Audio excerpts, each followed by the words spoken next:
Nós vamos continuar agora o estudo da refração, mas com alguns detalhes além daquele da aula anterior. Vamos observar o que acontece quando a luz se propaga do meio menos refringente para um meio mais refringente, ou seja, de um meio que tem um índice de refração menor para outro que tem um índice de refração maior. Primeiramente, identificar a reta normal e a fronteira ou a superfície de separação entre os dois meios. Raio incidente toca o ponto onde a reta normal intercepta a superfície e sofre, olha só, desvio aproximando da reta normal. Então, ó, quando a luz passa de um índice de refração menor para um meio com índice de refração maior, ela se aproxima da reta normal. Quando isso acontecer, não haverá um fenômeno chamado reflexão total, que eu vou explicar daqui a pouco, tá? E o raio refratado sempre vai se aproximar da reta normal. Então, observem bem, raio incidente, do ar para a água, por exemplo, esse raio incidente se aproxima da reta normal, formando aqui o raio refratado.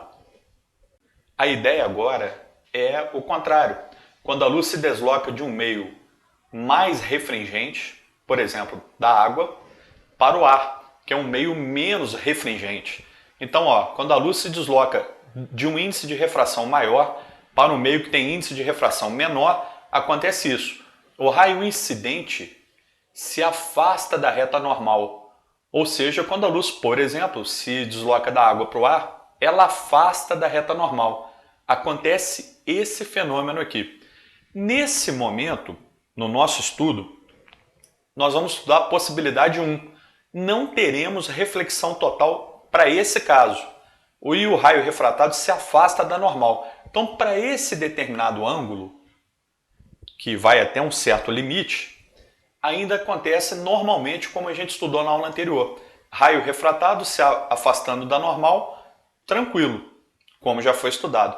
Porém, à medida que nós vamos aumentando o ângulo de incidência, pode acontecer isso aqui.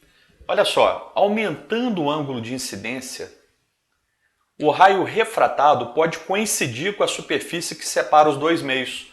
Ou seja, o raio refratado pode ser um raio rasante à superfície.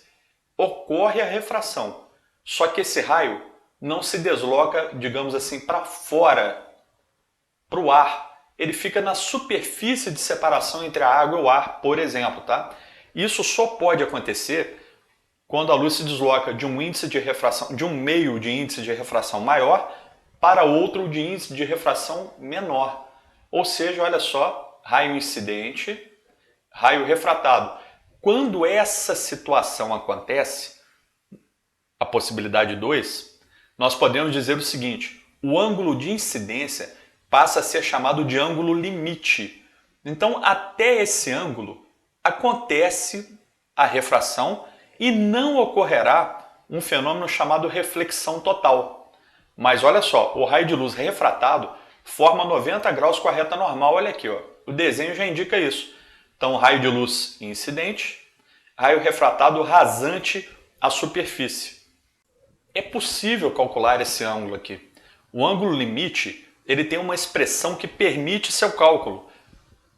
Na verdade, o cálculo dele é indireto, né? Nós vamos calcular o seno do ângulo limite como o índice de refração menor dividido pelo índice de refração maior para dois meios em estudo. Então, por exemplo, se nós estamos estudando água e ar, esse ângulo limite para a água e o ar seria o índice de refração do ar dividido pelo índice de refração da água. Nós encontraríamos, ó, seno do ângulo limite igual a n do ar dividido por n da água. Sempre assim, você pega o índice de refração menor dividido pelo índice de refração maior para os dois meios em estudo. E isso permite que você calcule o seno do ângulo limite. Com uma função trigonométrica inversa, né, sabendo o seno do ângulo, você consegue chegar até o ângulo. Por exemplo, no primeiro quadrante, ângulo cujo seno vale 0,5, 30 graus. Então é isso que você tem que fazer para calcular o ângulo limite entre dois meios, ou entre um par de meios dado no exercício. Agora eu vou falar para vocês sobre a reflexão total. A reflexão total ocorre quando o ângulo de incidência é maior do que o ângulo limite.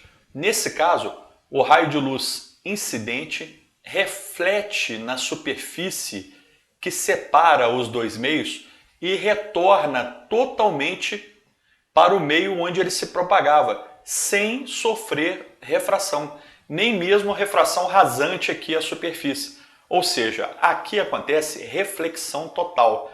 É a terceira possibilidade quando o raio de luz se desloca de um meio com índice de refração maior para outro meio com índice de refração menor. A luz pode tocar a fronteira e voltar para o meio de onde ela se propagava. Isso aqui é um fenômeno físico muito importante, muito interessante e que acontece em vários aspectos no nosso dia a dia. Porém, tenho que reforçar para vocês, ele só pode acontecer quando a luz se desloca do maior para o menor índice de refração. Ou seja, por exemplo, aqui no nosso desenho, da água para o ar. Um raio de luz se deslocando da água para o ar poderia sofrer reflexão total. O contrário não é possível. Não seria possível, por exemplo, um raio de luz deslocando do ar, sofrer reflexão total e voltar para o ar. Sempre haveria uma parcela refratada. Porém, do maior para o menor, isso é possível. Agora observem bem, é possível quando você tem um ângulo de incidência maior do que um ângulo limite. E aí passa a valer aquela lei da reflexão que você conhece. Ângulo de incidência igual a ângulo de reflexão. Observem que a luz fica toda aprisionada nesse meio onde ela se deslocava inicialmente. E isso é muito utilizado, por exemplo, em telecomunicações. Eu vou explicar daqui a pouco, usando fibra ótica, tá? Agora, quando você estiver estudando, leia essas possibilidades, esse texto que tem na possibilidade 3. Isso é importante. Olha só, o raio de luz sofrerá reflexão total, ou seja, não terá uma parcela refratada, não ocorrerá refração, como eu escrevi aqui, e o ângulo de incidência é igual ao ângulo de reflexão. Detalhe importante, para esse desenho, Rzinho é ângulo de reflexão, tá? Não é mais refração da luz, não. Agora não tem mais refração. Nós estamos estudando apenas reflexão da luz. Reflexão total acontecendo na prática. Observem bem, um laser é emitido mirando a superfície que separa a água do ar, ele é refletido e sofre reflexões totais sucessivas dentro desse aquário. Então repare bem, aqui embaixo com certeza tem um espelho para poder refletir o laser, mas aqui em cima você tem, olha só, o laser toca a superfície, é refletido, volta para lá, é refletido de novo e ele fica, digamos assim, canalizado dentro desse aquário, desse instrumento de laboratório.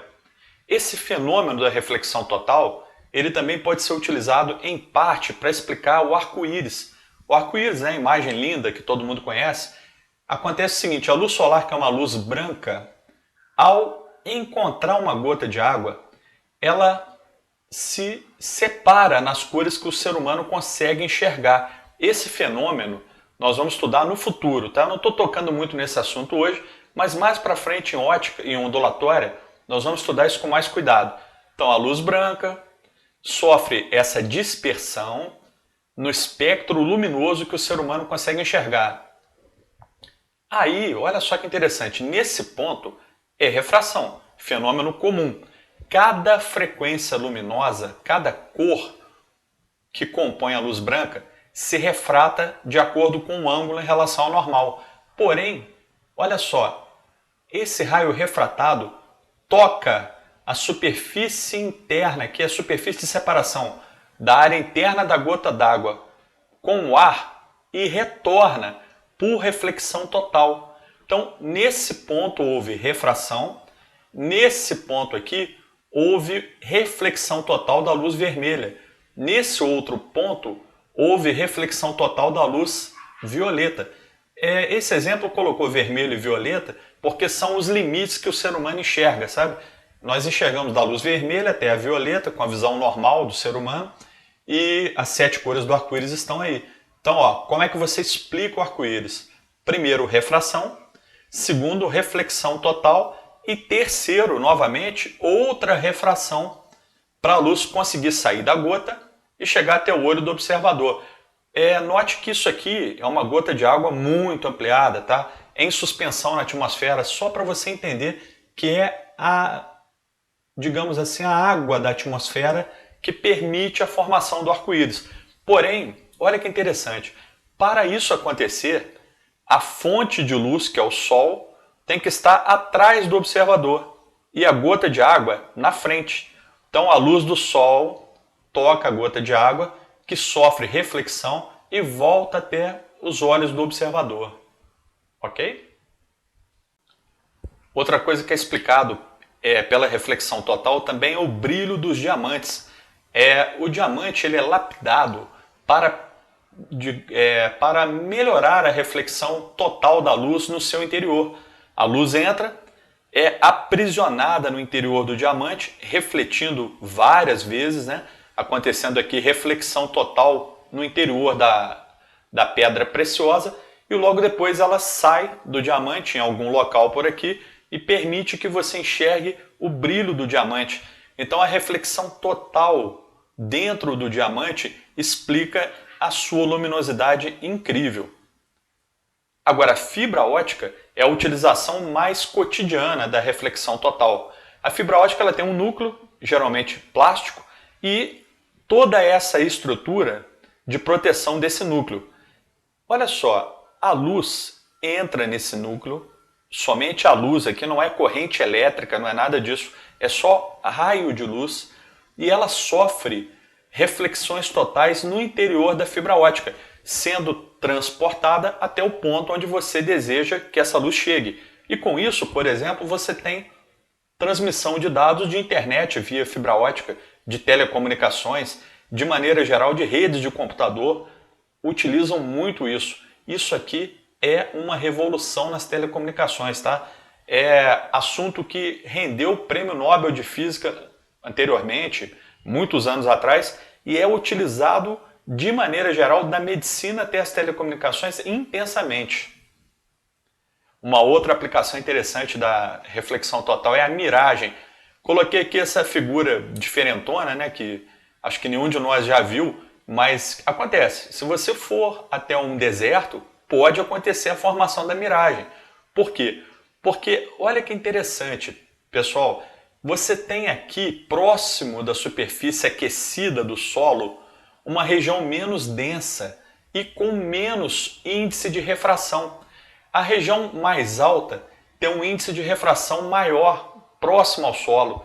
O raio de luz que traz a imagem dessa planta, dessa palmeira, ele sofre então, olha que interessante, reflexões em camadas sucessivas desse ar quente, sempre se afastando da reta normal. Olha só, aqui em cima, maior índice de refração, maior densidade do ar. O raio de luz toca essa região, se afasta da normal, toca, se afasta, até chegar numa determinada região onde acontece a reflexão total. Então esse raio de luz sofreu em algum ponto aqui reflexão total. Por quê? Porque ele passou de um local de índice de refração maior para outro de índice de refração menor. E aí no que ele reflete, ele volta até os olhos de um observador. Então, o dia que você estiver no deserto andando de camelo, você pode ver a miragem de uma palmeira. É olhar para o deserto e ver a imagem de uma palmeira invertida. Olha que interessante. Mas não precisa no deserto para ver isso, né? Numa estrada pode acontecer isso também. Ó, a luz solar com a imagem de uma nuvem sofre a refração se afastando da normal. Por quê? Porque essa região quente aqui embaixo tem índice de refração menor.